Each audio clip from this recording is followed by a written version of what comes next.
Et si le désir ne venait pas naturellement? Et si votre partenaire n'avait tout simplement pas envie? Pas de panique. Le désir, ça se cultive. Dans cette vidéo, on va parler d'un sujet aussi délicat que fréquent. Comment raviver la flamme quand l'autre semble éteint? Que faire quand notre partenaire n'est pas réceptif ou ne ressent pas d'envie sexuelle? On va explorer ensemble des approches respectueuses, intelligentes et sensuelles pour réactiver le désir, sans pression, sans culpabilité, mais avec beaucoup d'amour et de finesse. 1. Comprendre que le désir n'est pas automatique. Contrairement à ce qu'on croit souvent, le désir n'est pas un réflexe. Il est contextuel. Il dépend du stress, de la fatigue, de la confiance en soi, de la qualité de la relation et même de ce qui s'est passé dans la journée. Chez certaines personnes, notamment beaucoup de femmes, mais pas uniquement, le désir est réactif, pas spontané.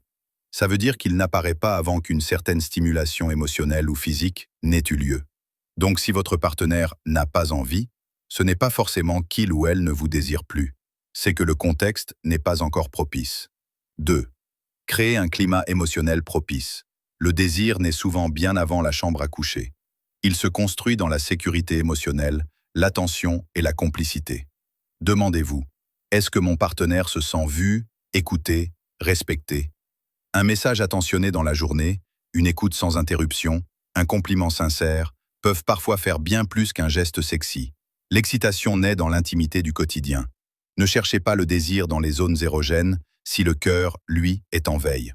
3. Redonner une place au jeu et à la lenteur. Trop souvent, la sexualité devient un parcours chronométré. Caresses, pénétration, orgasme, dodo. Résultat, ennui, pression, désintérêt. Et si on réapprenait à jouer, à explorer sans objectif, à se caresser sans but final? Un massage à l'huile, un regard qui traîne, une douche à deux sans promesse de sexe, tout ça peut éveiller des sensations enfouies et faire renaître le désir, doucement, mais sûrement. Si vous sentez que l'autre s'éloigne sexuellement, évitez les reproches du type « tu ne me désires plus ». Essayez plutôt « j'aimerais retrouver notre complicité physique. Est-ce que tu ressens quelque chose de ton côté en ce moment ?»